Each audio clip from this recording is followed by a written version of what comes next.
Happy Monday, everyone. Happy Monday. And you know what time it is on Mondays. All roads lead to book club. And I'm so excited as we are reading The Mountain is You. And I already know that less and less people are going to be partnering with us, joining us on Mondays, because this book is literally kicking our behinds, right? It is forcing us to face ourselves and take a good look in the mirror as we are making a decision to cut it, right? Cut that self-sabotaging behavior. This is the ultimate seeker's guide for those who are brave enough to face their true north and take their power back. So for those few of you brave souls that are choosing to still be with us here on Mondays, it is because you have decided to take your power back. So you know what to do as you're logging on. Let me know what city, what state, and or what country you might be logging in from.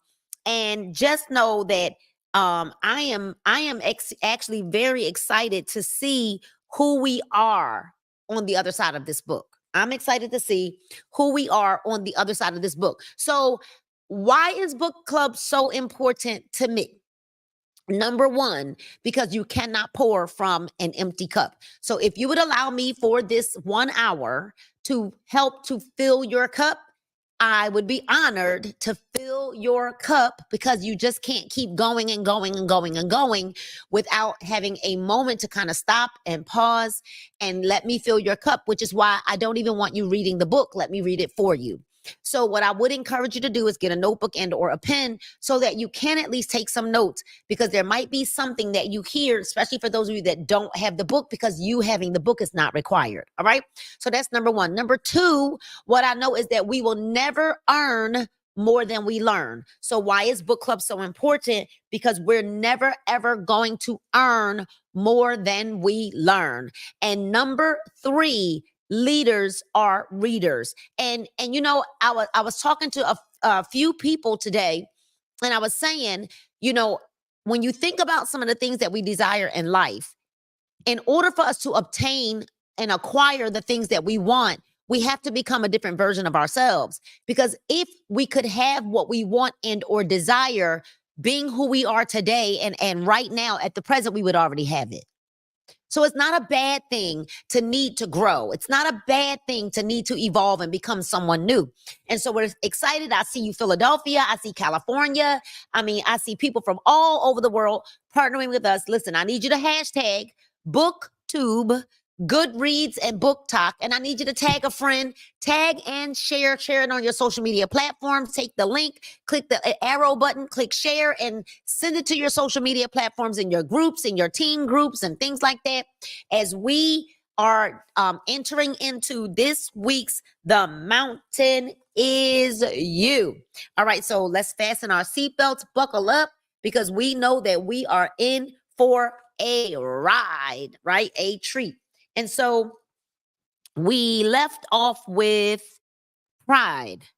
Pride. We're going to talk about pride, and we are in chapter 2 of The Mountain is You. Chapter 2 is a very lengthy chapter, and I'm hoping to be able to finish it this week. It is called There's No Such Thing as Self-Sabotage. All right. There's no such thing as self-sabotage. And we're going to go ahead and read pride. So did we read pride last week? Okay. Pride. Pride is often involved in many of our worst decisions. That's so crazy that we're reading this, and we literally were talking about pride and egos earlier this morning with another friend of ours.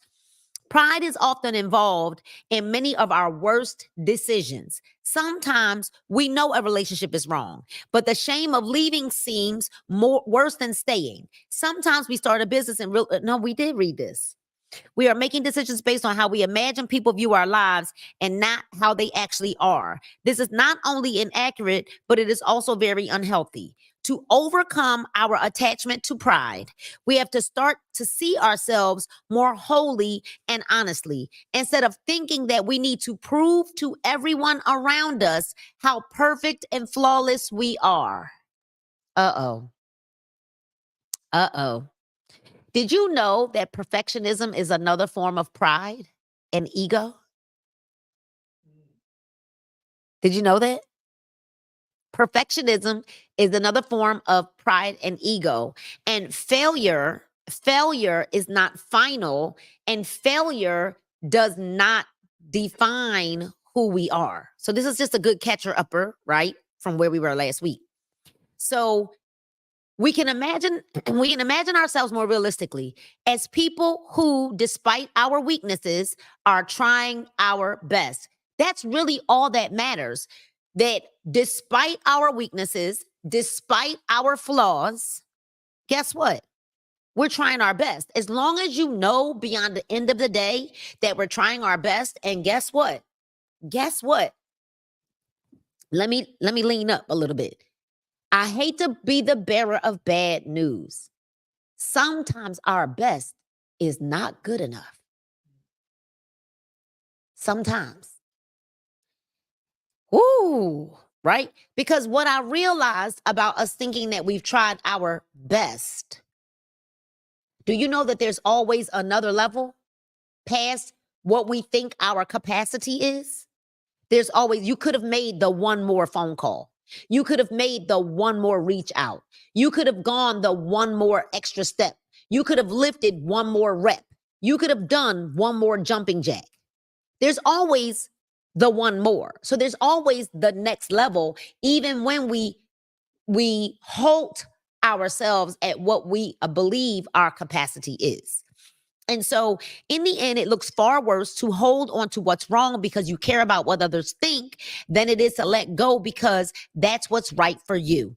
People will respect you far more if you can acknowledge that you are an imperfect person like everyone else, learning, adapting, and trying your best. In reaching this mindset, you also open yourself up to learning. But by not assuming that you know everything or that you need to seem perfect, you can admit that when you're wrong, ask for assistance and lean on others sometimes. Basically, you open yourself back up to growth and your life is better for it over the long term.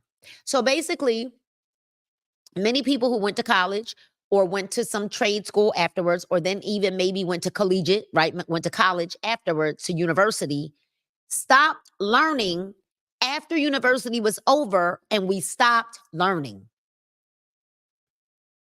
I hope y'all heard what I said. But now we have to open ourselves back up to growth because our lives will be better in the long term for it.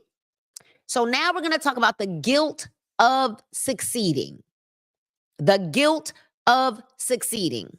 In a world of so much pain, horror, and misfortune, who are we to have happy, abundant lives? That's the thought process that so many people go through. One of the biggest mental barriers people face is the guilt that comes with finally having enough or more than one's needs. This can come from many different sources, but it ultimately boils down to feeling as though you don't deserve to have it. This feeling often comes up when we start to earn more money or have nicer things. Often, people will sabotage their higher incomes with reckless discretionary spending or by being less vigilant about their clientele or workout because they are not quite comfortable having more than the basic necessities. And so they put themselves back into a comfortable feeling of lack. So you start to come up. But you come up and now maybe your family isn't connected to your come up. So you self-sabotage yourself by saying, well, they're going to think they think I'm acting like I'm better than them. Or now they're like, I don't have any time for them. So you self-sabotage to go back to living a life of no lack, a life of lack, because you're worried about leaving them behind. They and them that are not mentally prepared to be where you are. And what's so crazy is sometimes you just got to go prove people wrong or prove them right. You got to go ahead of them, go and be successful. And then sometimes you may be able to go back and get them. Maybe not. So what happens is most people, because of the thought that you got to leave some people behind because you want everybody to experience what you're experiencing, right? But they don't want to do the work that you're doing. But you want everybody to experience what you're experiencing. So what you'll do is you'll sabotage yourself and you'll go back to who you used to be and stay right where you are because you're afraid of leaving other people behind. When you don't even understand that you going before them to go ahead of them is opening the lane for them to come behind you. It's all in the way that you look at it. You know, I've always been an entrepreneur, and every one of my children are entrepreneurs, but pretty much. It's why they don't do jobs well. They just don't do jobs well because they're all entrepreneurs. They have the spirit in them. And so when it comes to success, guilt is an unfortunately common emotion, especially for good-hearted people who want to do the right thing and live authentic lives.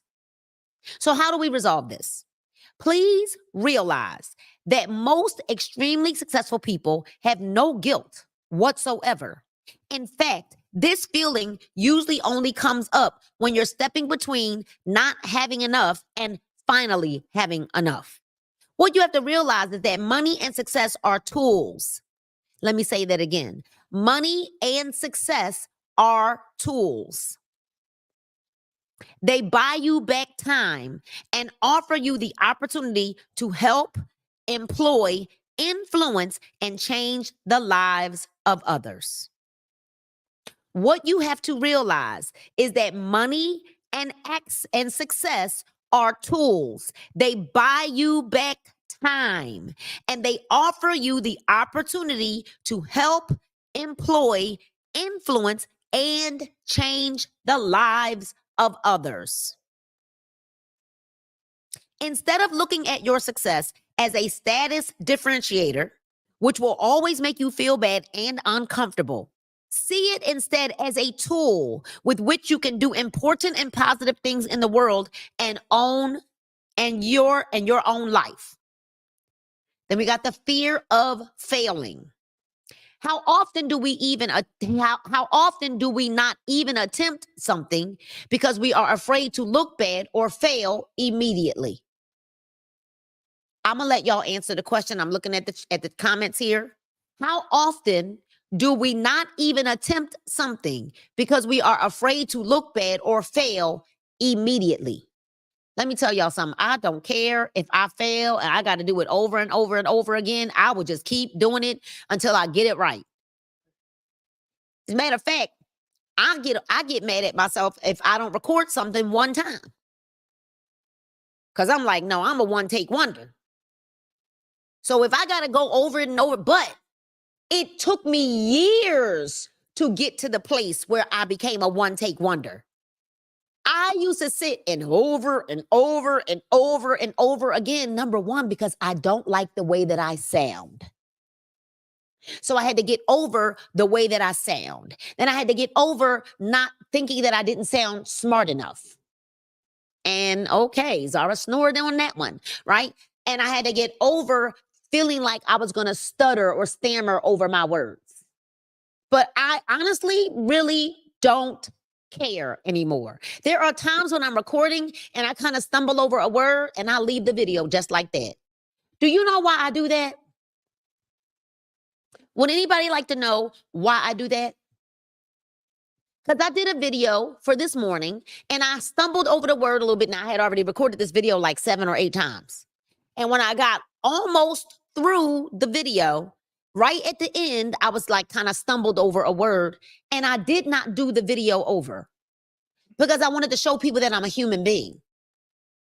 And when people can see that you'll post a video that's not, as a matter of fact, 2 weeks ago, I had a video that was not perfect by no means. By no means was this video perfect. I wasn't looking at the camera. I mean, people who do content called me, texted me and was like, Nina, did you see your video? You weren't looking at the camera, blah, blah, blah. I said, guess what? I'm going to leave it right there. I'm going to leave it right there. Guess what? That video is more viral than any other video that I've done because I could care less that it was not perfect. It's almost at 300,000 views and lots of new followers, lots of engagement. Who cares? Because if I can do it and still make a mistake, then that lets everybody know that they can record a video and it doesn't have to be perfect. Okay. So the fear of failing is often something that holds people back from putting in the work. The fear of failing is often something that holds people back from putting in the work that they would need to become truly great at something. But it can also take another, more insidious form. Once we have established something new in our lives, this fear can come up as a constant irrational worry that we're missing something. Maybe I'm missing something. Maybe I didn't post that right. Maybe I didn't use the right caption. Maybe I didn't do, maybe. And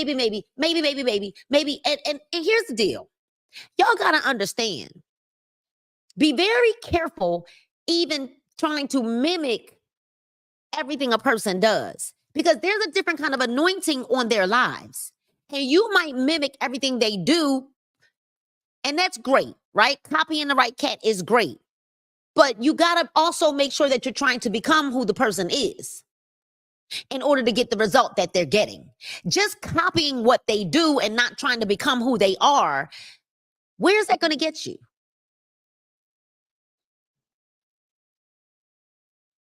At the end of the day, you got to understand that there's an anointing that's on them for whatever. Like there was an anointing on Michael Jordan to play basketball the way that he played it. There was anointing on Kobe Bryant. There's an anointing on Maya Angelou in the way that she just so eloquently speaks those words. And if somebody else can come behind her and say the same poem without the anointing, they're just merely repeating what she said. Does this make any sense? Be very, very careful because you got to become the value. Become the value. Don't just copy the value. Become the value, right? So once we have established something new in our lives, the fear can come up as a constant irrational worry that we're missing something, that our partner is being unfaithful, or that we're one misstep away from losing it all. These catastrophic thoughts happen when we want to shield ourselves from potential loss. So that is like playing to lose versus not playing to win. I mean, playing to not lose versus playing to win. You got that, right? So if I'm going to play not to lose versus playing to win, I got it in my mind that I'm going to finish this and I'm going to win. Playing not to lose means you just kind of show up and you hope that maybe you'll win. Because maybe if I just come over here and just say everything they say, maybe I'll win. Y'all got that? But when you show up and you've become the value and you've done the work and that's like I could go and get the same outfit that somebody else has and I'll look a whole hot mess in it. You understand what I'm saying, right? I might look a whole hot mess in a crop top and some booty shorts. I think some of y'all caught that. That's all I'm trying to say. Catch what I'm saying. The only come up when we finally have something we care enough about and really want to keep. That's the only time you're going to come up. When you have something that you really want to keep, something that you really care about. So that's what I'm saying. So you mimic, but you really don't care about the outcome. That's what I'm talking about. So if I mimic somebody's behavior, I truly care about the outcome. Because I am in quest to become the best version of myself. So how do we resolve this? There is a difference between failing because you are trying something new and daring and failing because you are not showing up, doing the work, or being responsible for your actions. Uh-oh. I know. I already know, y'all. I have to bring my amens with me because I already know it's not going to be very many amens while we're reading this book. I already know. Zara's going to snore every now and again through the book. She's going to give me my amens. Right, Zara? Right, right. So there's a difference between failing because you're trying something new and daring and failing because you just don't show up. You don't do the work. You're not responsible for your actions. You're always blaming it on somebody else, something else. Well, this happened and that happened. And then I had a headache and then I stubbed my toe and then this person was sick and oh, I had a cough and oh, I'm just going through so much. No, listen, there's 3 phases of life: going in a storm, or coming out of one. There's 3 phases of life.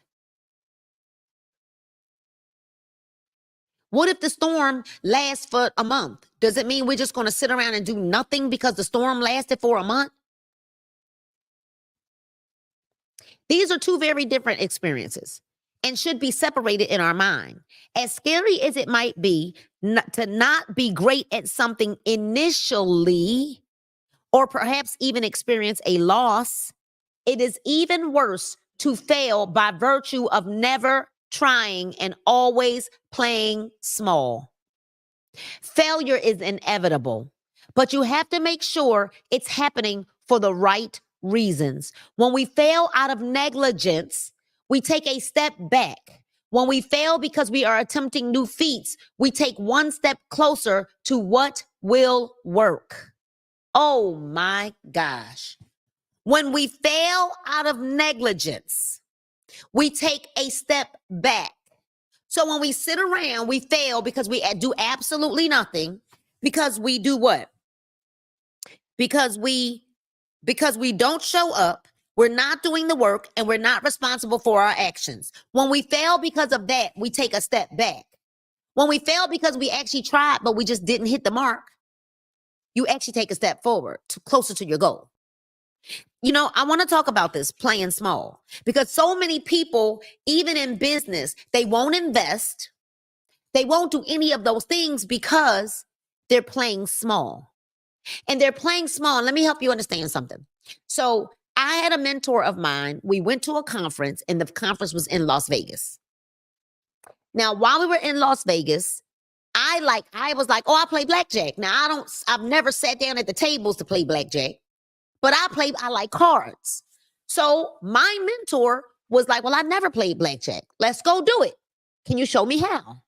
And I was like, sure. Right. So we went to go. Now listen to, Lord have mercy. Listen to this. Let me put this right here because this is about to get good. This is about to get good.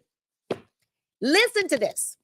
So my mentor, who had never, ever played blackjack. Do y'all hear this? He had never, ever played blackjack. We go to get chips to go play because I knew, I was like, I believe we got to get chips. No, I'm sorry. We sat at the table to get chips. You have to have cash to get your chips, right? I think now you might even be able to use cards. Yeah, now you can use cards. So we sit down at the table, and I think I did like $200 in chips. Here I am. I'm like, okay, I'm going to play it safe, right? I play blackjack, but I don't sit at the table and play blackjack, right? My mentor, it's his first time. I need y'all to type into the comments, first time. It is his first time playing blackjack. And let me take a guess at how much he cashed in for. His first time playing blackjack. Y'all take a guess. I gotta paint the picture of this story. I need to see what y'all gonna say in the comments. It was his first time. I cashed in like $200, maximum $300. What do you believe he cashed in? Fergari said 3,000. Tedra Gordon said 5,000. Let me see some numbers. I just need to know. Cheryl Davis said 10,000. Deborah Fuller said about 3,200. What else? Sonia said 1,000. Robin Ball says 5,000. Remember, it was his first time. Nikki said 2,500. It was his first time ever playing blackjack. 10K, 14,000. My mentor cashed in for $10,000 worth of chips. In his first time sitting at the table, Dr. Dunn, he was willing to play big. He was teaching me a lesson as we sat at the table. He doesn't know what he's doing. I know how to play blackjack, and I was playing it safe, and he was playing it big. Some of y'all, he wasn't afraid of losing because he understood that even if he lost the chips, he knew that there was a lesson in it, that he was going to become a more skillful player. He was teaching me. He did it to teach me a lesson that I was playing too small. He didn't care. He didn't do it because it was me, because he wanted to win. He did it. So then it gets better. We're playing, and I'm still like a nut. I'm playing small. I mean, I'm betting safe because I ain't never sat at the table to play. I play with people in the house. 21. That's what I do. I play safe. Well, he betting hundreds of dollars. Like I'm playing like the minimum bid, which was like 5 or 20 or whatever. He's playing hundreds and thousands. He putting it 2 stacks and stacks up high and bam, bam. And guess what? I was winning, but I was winning small. And he was winning, but he was winning big.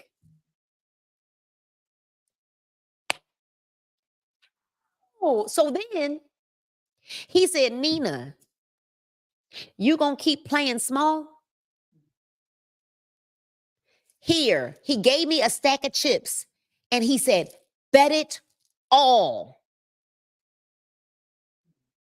Y'all, okay. And you know what? I can tell how risky all of you are. That's why I like to go shopping with people. I like to go shopping with people because when I go shopping with people, going shopping with you tells me exactly how much you're willing to risk. See, there are lessons that people don't even understand that they're having with me times when I'm watching and I'm watching in the habits. You know what else I love to do? I love to get on the road with people and get in a line where we have to follow each other because I like to see who can follow and who can lead properly. Because when you lead the pack, if you got 5 cars behind you, there's a way that you have to lead. You have to get over so that people can get over. And you got to make sure you watch the lane behind you to see, can all those 5 cars get over? So can you lead and can you follow? I'm always training. Y'all just don't know that I'm training. I'm training even when we at the mall. So I already know how much a person's willing to risk based on your shopping habits and how you spend and what you spend it on. Let me pick up my book. He was winning big because he chose to play big. And he challenged me to play big.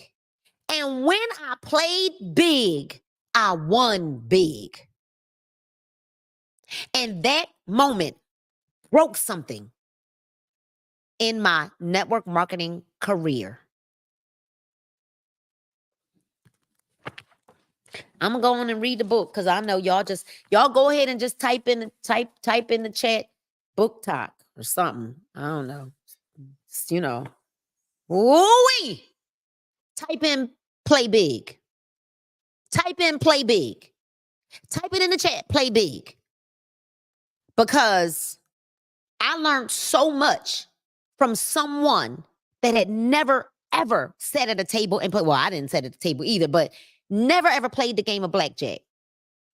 You're playing too small. I know my friends that are risk takers versus the ones that are not. I got about 2, 3. Well, we got about 3 of them. 3. I know the ones when I'm like, hey, you're this close. What you gonna do? I'm gonna wait. Well, let me go at what? Oh, okay. Yeah, you're not yet there. Almost. Because you're more looking at what's going to be left or what you don't have versus what you can gain. What that's going to open up for you. Play big. So when you're down playing, When we downplay our successes in life, we are either trying to make ourselves seem less impressive so others do not feel threatened and therefore like us more, or we are trying to avoid the sense that we have made it because we are afraid of peaking. Though so many of us long for the moment when we feel as though we have finally arrived and achieved the measures of success we so deeply desire, we often receive them to only to then feel as though they aren't that great, impressive, or that they don't make us feel good as we thought, feel as good as we thought they would. This happens because of downplaying. The ideas of having made it makes us afraid that we are reaching the pinnacle and therefore will fall off of it. Woo! If we acknowledge that we've arrived, what goals remain? It is a feeling akin to death. So we instead find another measure to work toward. Likewise, when we are around other people, we do not stand firmly in our pride because we're taught that it is a bad thing. And when done in an unhealthy way, it is. What we are sensing is the feeling of being better than others because we have achieved something. This makes us uncomfortable because we know it's both untrue and unkind. So how do we resolve this? We can all acknowledge and appreciate other people's diverse accomplishments and talents while still being happy about our own. Instead of shrugging off a compliment, we can respond by saying, "Thank you. I worked very hard and I'm happy to be here." If the fear is that we are peaking too soon, we have to reform our idea of progress. We do not get better only to get worse again. We do not get better only to get worse again. We do not achieve one thing only to lose it and return it to where we were before. That instinct is a self-sabotaging behavior and one that wants to keep us within our old comfort zone. Instead, we can acknowledge that when one part of our life improves, it radiates out to everything else. When we achieve one thing, we are better equipped for the future. Life tends to gradually get better as we keep working on it. It only gets worse if we accomplish something then shut down because we are intimidated by our own power. You know, I've seen people in network marketing hit ranks, and then the following week, they just disappear. The following month, they just disappear. They accomplish something great. And then they literally, they achieve one thing, and then I don't understand it. It's like you accomplish something and then shut down because you're intimidated by your own power. Get this good title and then kapunk. Unhealthy habits. This is the most common way that people sabotage their own success by maintaining habits that are actively keeping them away from their goals. What habits can you admit that are keeping you away from your goals? What habits can you admit are keeping you away from your goals? Is it you procrastinate? Is it you just all the way self-sabotage? Is it you just won't manage your time? Is it that you're you want to get it done at the last minute? You won't properly prepare. What is it? It's almost like you just keep setting yourself up for failure. What is it? This is when someone declares that they want to be in better shape, but doesn't change anything that they do each day to facilitate it. That's what the book says. Don't be mad at me. Don't hate the messenger. Hate the message. Or when they want to make a change professionally, but find ways to make it difficult, if not impossible, for them to actually do it. At the core of all these behaviors is the fact that one part of our psyche understands that we should be evolving and moving forward with our lives, and another part is intimidated by the potential discomfort that it would bring. Usually this culminates in so much inner tension and frustration that a breaking point is reached and changes are made from there. However, the goal is to not have to get a crisis point in your life before you can become aware of the ways you're holding yourself back from living peacefully and comfortably. So there's a lot of people that can't just have an event and it just goes smoothly because they just got to create some form of chaos and crises, because then it sets their adrenaline going. So now, like, why, when I know that I have an event on Saturday, I'm packing my stuff the Saturday before. I start packing the stuff a week or two before, pulling it out to make sure I don't forget nothing. Now, has there been times when I ended up needing more stuff once I got to a place? Yeah, not because I didn't bring it, only because the layout of the land changed when I got to a place. So I might have needed something more based on the layout of the land changing. Does this make sense? But there are some people that love the feeling of the adrenaline rush. So you don't want to just pre-plan, so that it could just be smooth and you could just walk out the door and you can just go to the airport, or you could just, no. Instead, let me make sure that I do everything the hours beforehand so that I can set myself up to have this adrenaline rush, because I need the adrenaline. You're addicted to the adrenaline that you get from not being prepared. Some people love chaos. So they love creating scenarios where there's chaos because they don't like peace. They love drama, which is why a lot of people watch them drama shows and drama all over social media, because they are addicted to the drama. It's okay, just say ouch. How do we resolve it? How do we say, thank you, Lord, we're going to resolve it? I bless you because we're going to resolve this, right? Define health on your own terms. What does a healthy life look like for you? So for those of you who are saying, I'm getting in better shape and do nothing about it, what does a healthy life look like for you? How would it make you feel? And what would you be doing? You need to write that down. Those of you who do not have the book, but you're on a health journey, what does a healthy life look like for you? How would it make you feel? See, when I was losing my weight, y'all, I knew exactly how it was going to make me feel. I knew exactly what I wanted to look like. I knew exactly what style I desired to have once I got all that weight off. Like, I knew exactly. I imagined it. I envisioned myself walking in my heels without my feet all hurting because I was 300 pounds, squeezing my foot into some shoes. I imagined what it was going to feel like to be able to walk up to the top of the steps without being out of air at the top of the steps. I imagined what it would be like if I had to walk up some steps because the elevator or escalator was broke.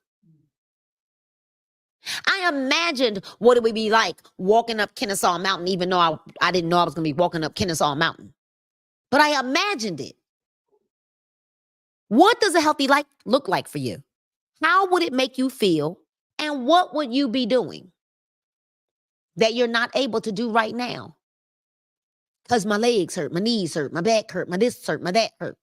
Now, some of you have pains and aches because you've had surgery and stuff like that. We're not talking about that. But you do know that weight makes it worse. So if you're in pain and you're overweight, weight makes it worse. What would it make you feel like if you weren't in pain?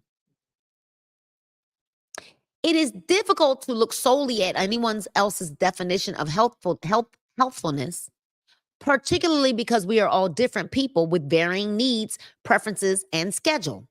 So instead, figure out what makes you feel best. What would make you feel good? Decide what combination of healthy eating, exercise, and sleep is right for you and stick to it. Like so many things, healthy habits are best established gradually. Instead of trying to force yourself to take an hour at the gym at 6 a.m., try instead to do 15 minutes. Or perhaps swap out with a class that you really enjoy, or go at a time that works better for your schedule. Make it easy for yourself to succeed. Prep your meals. Prep your meals. Prep your meals. Or keep water by your desk so you can sip it throughout the day. Gradually recondition yourself to prefer healthy habits, ones that actually work for your lifestyle.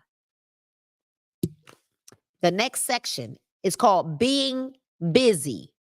Maybe some people ought to say ouch right now. Ouch. Maybe some people might as well go ahead and just say ouch right now, because the next section is called being busy. I'm just being busy. Y'all go on and just say ouch. Just busy.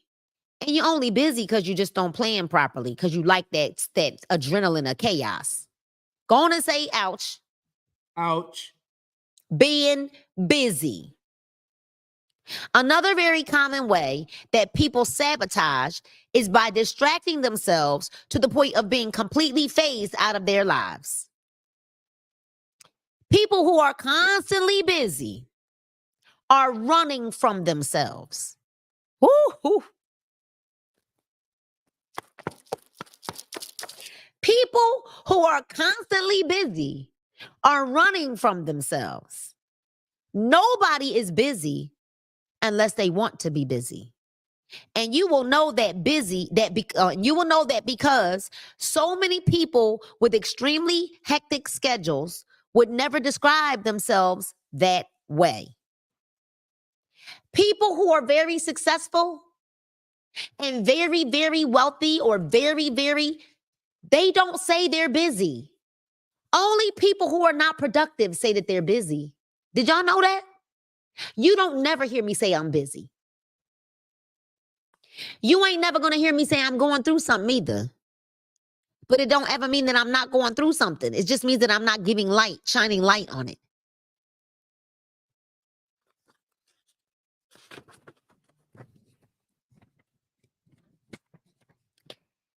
This is because being busy is not a virtue.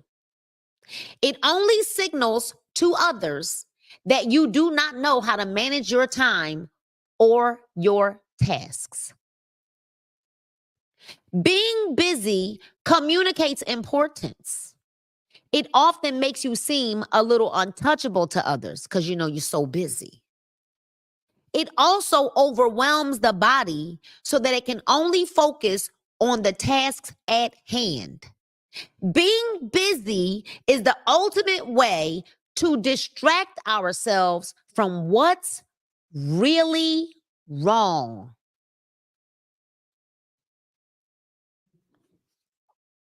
Gulp, gulp. How do we resolve this? If your schedule is unmanageable, you're never going to be as effective or productive as you could be. If this is the case, your first job has to be to streamline and prioritize your tasks in the order of importance. Outsource whatever else you can and then let go of the rest. If your issue is that you intentionally create chaos and busyness in your day when there is no need for it, you have to get comfortable and with simplicity and routine, which is why we get up, we go to the gym at a specific time, we do X, Y, and Z by a specific time, because we need routine, simplicity and routine. Even pets, children, adults, everybody needs a routine, or we would never get anything done. And you thrive better when you had a routine, which is why, especially if you're a full-time entrepreneur, you have to put yourself on a schedule. Let me just keep reading. Let me just keep reading this. If this is the case, your first job is to prioritize and rest. If your issue is that you intentionally create chaos, you have to get comfortable. Start with writing down your top 5 tasks that need to be done each day. And then focus on doing those and only those 5 tasks. You might also need to confront the sense of protection that busy gives you. Does it make you feel more important than others? Does it give you an excuse to say no to plans or to avoid some people? You need to find healthier and more productive ways to cope with these feelings, such as finding genuine self-confidence in what you do by creating something you're proud of, or getting better at calmly but clearly stating your boundaries and needs in relationships. So you know what? And I know that I can use this because Paul is right here. He's not going to be mad if I use him. But Paul retired from his job that he used to go out to every single day. And for a minute, he had to find himself. So he was busy doing nothing every day. Just busy. Exhausted by the end of the day. Busy doing nothing. Because he had to feed his ego. Because he wasn't working a physical job like what the world says you're supposed to work. And so he had to feed his ego with being busy, even though he was accomplishing not very much. He was feeding his ego to say he was busy and then exhausted at the end of the night because he was no longer working. So he was mentally draining himself, trying to figure out how to be busy or to sound busy or to say he was busy so that it would appear like, just like this just said, he was more important than others because he was busy.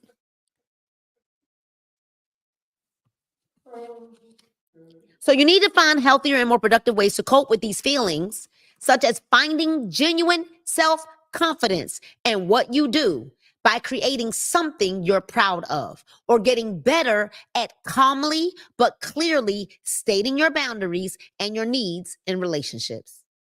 So how did he get better? He got better because he got structured and he started to find peace in his new purpose. Hopefully that helps somebody. Find peace in your new purpose.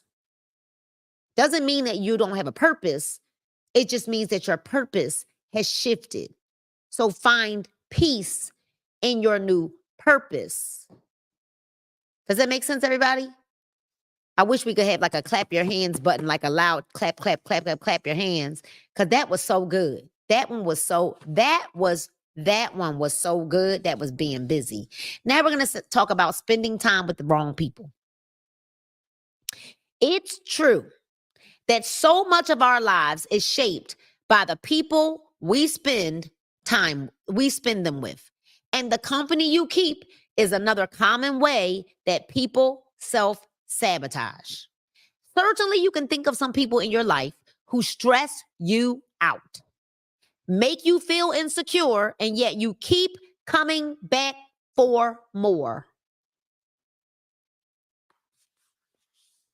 These relationships exist at the lighter end of the toxicity spectrum, but they are self-defeating nonetheless. If you find yourself preoccupied with a certain friendship or relationship that is making you feel almost addicted to the feeling of being less than or jealous of, you need to gradually phase out of it. You don't need to be mean, rude, or even cut anyone out of your life. You do, however, need to understand that the people that you spend the most time with will shape your future irrevocably. And so you must choose them wisely. How do you resolve this? You work on building a circle of people who support and inspire you, who have similar goals and enjoy spending time with you. You should leave a get together feeling energized and inspired, not exhausted and angry. Mm-mm-mm. It takes time to find your group of friends, and you may not discover them that all at once. It could start with offering to take someone you admire out for coffee, or reaching out to do something with a person with whom you'd like to reconnect. Slowly but genuinely rebuild your connections and then foster and care for them as much as you can. Our next section is called Worrying About Irrational Fears and Least Likely Circumstances. Let's look at the time. Oh, we're almost done. Another very common way that people sabotage without realizing is by preoccupying themselves with fears and the worst case scenarios. Let me tell y'all what gets on my nerves. When I say, hey, we should try such and such, such and such and such. And the first thing that a person says, well, what if it don't work? That drives me up a wall. Because what if it does? And why is it that the first thought we have to have is everything that's going to go wrong? You're probably familiar with this, at least to some degree.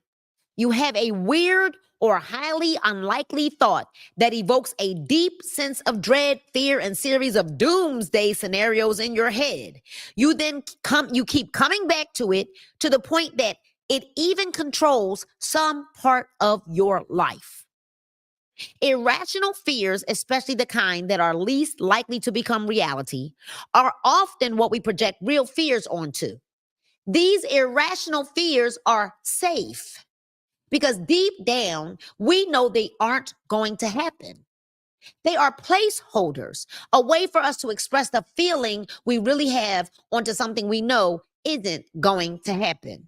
When you find yourself in a fear cycle, constantly repeating some strange, random, or unimportant one-off circumstance or situation that has a very low probability of becoming reality, ask yourself, if you have any feelings about something related that is actually valid.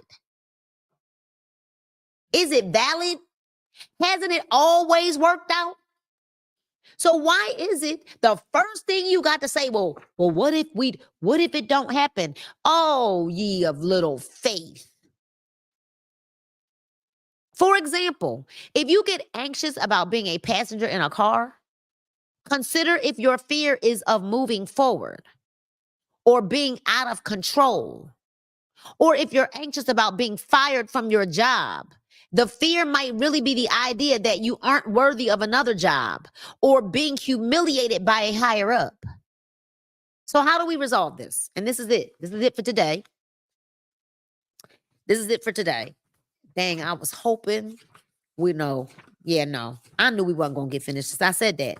Next week, we will be finished chapter 2. How do we resolve this?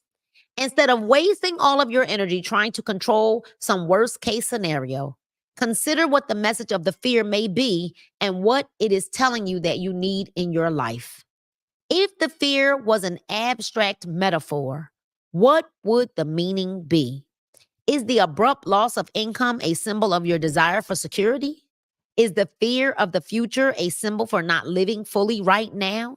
Is the anxiety about making decisions a symbol for knowing what you really want and being too afraid to choose it? At the core of the things we most fear is a message that we are trying to send ourselves about what we really care about. If we can identify what we want to protect, we can find healthier and more secure ways to do it. This was so good. So next week, we will pick up at how to tell if you're in a self-sabotaging cycle. Paul said I had that whole the whole last couple of sections, Paul was over here like, yep, he was ducking. He was ducking them blows like, It was like this. It was like this up in them ribs. He was over there quiet like this. Oh, let me just, he was like, let me just look straight ahead. I'm going to just look straight ahead. Here's the thing, y'all. We're all going to find ourselves in some point of this book. We all self-sabotage at some point, right? In some area. But I believe that at the end of this book, don't you miss a week. If you miss a week, come back to the YouTube to watch the replay. Because I truly believe that this is a time, like the timing is so right for us to read this together. And I believe that when we get to the other side, we're going to be so good, y'all. We're going to be so good. You're going to look back and be like, I made it. This book only has 239 pages. So we're going to be okay. We're going to be okay on the other side. So we're not going to go over the chapter end until we get to the end of this chapter. Maybe we'll spend a day doing that. Let's see. Confronting repressed emotions and taking action. Understanding the core cause of your self-sabotage is an important first step in eliminating this behavior from your life. Next, you need to adapt to overcome this and not allow any discomfort or triggers to hold you back anymore. In this step, you need to face the emotions you've been trying to avoid through your self-sabotage. You need to learn to manage the emotions that have been keeping you from doing what you need to do. All right.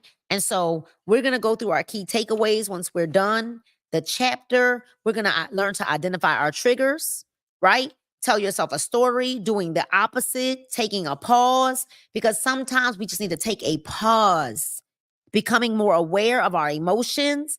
Name your feeling. Create a habit where you name the emotion that you're feeling and you say it out loud. You know what? I don't know what I'm feeling, but I think I'm feeling a little bit here like I'm losing control, and I don't know how to reframe the way that I'm feeling. But we've got to learn to be honest about the way that we are feeling and not feel crazy, because oftentimes growing up, we were not allowed to express the way that we feel or felt because it was a form of disrespect, right? So we grew up hiding who we are. We don't communicate because some of us communicate too much, probably. However, right? I'm joking, right? But we have to learn to start saying it. Okay, this is what I'm feeling right now. This doesn't mean it's who I am, but right now, this is what I'm feeling. And now I got to find a way to manage this emotion that I'm feeling, because I know that fear is not real. Fear is not real. But right now, I need to identify, why am I feeling afraid? Am I afraid because I'm afraid of failing?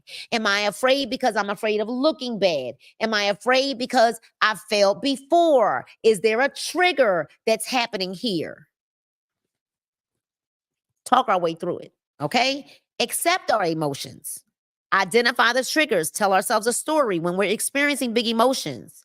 Consider telling yourself the story about what happened and why you're having these feelings. And then do the opposite. Try to react in the opposite way that you typically would. I would normally procrastinate. I would normally wait to you know what? Can you imagine, for the procrastinators, for the people who love the adrenaline of having to do it all at the last minute? Can you imagine how good your life would be if you would start a week early on planning yourself out? Like, for instance, we have a big conference coming up here in May in Atlanta.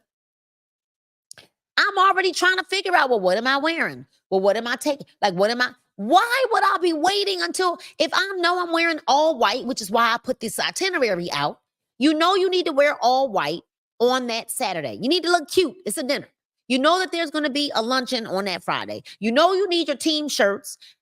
What would you wait? First of all, you can wait till the last minute if you want. You won't get one, right? But why would you wait? Start planning now. It's already darn near May. One more week. Next week is May. I can't even believe it. Next week is May.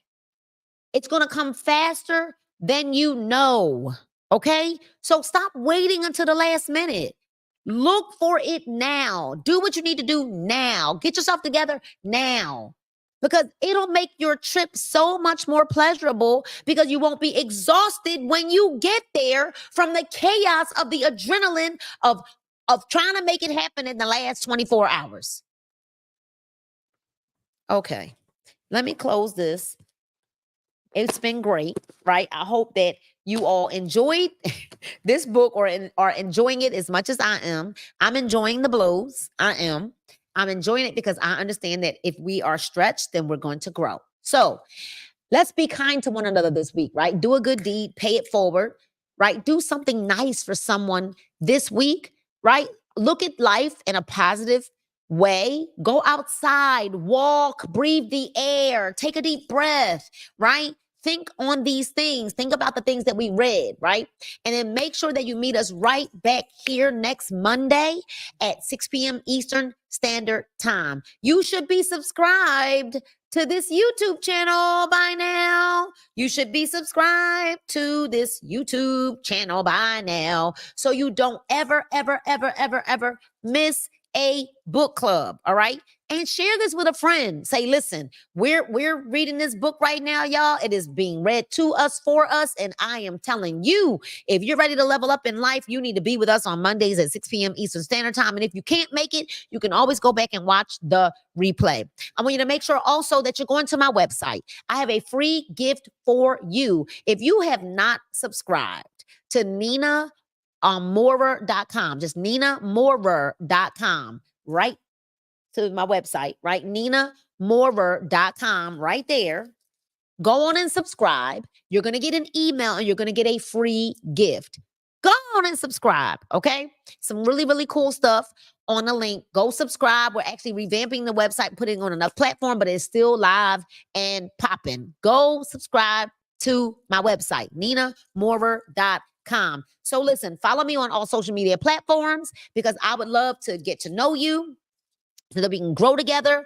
And if you're looking to get well and wealthy, then I am your girl. All right. If you're looking to get well and wealthy, holla at me, y'all. Summertime is coming, and you definitely know you want to get yourself on track. All right, you guys. It was so great being here. Remember this, that God loves you. I love you, and there's absolutely nothing you can do about it. See you next week.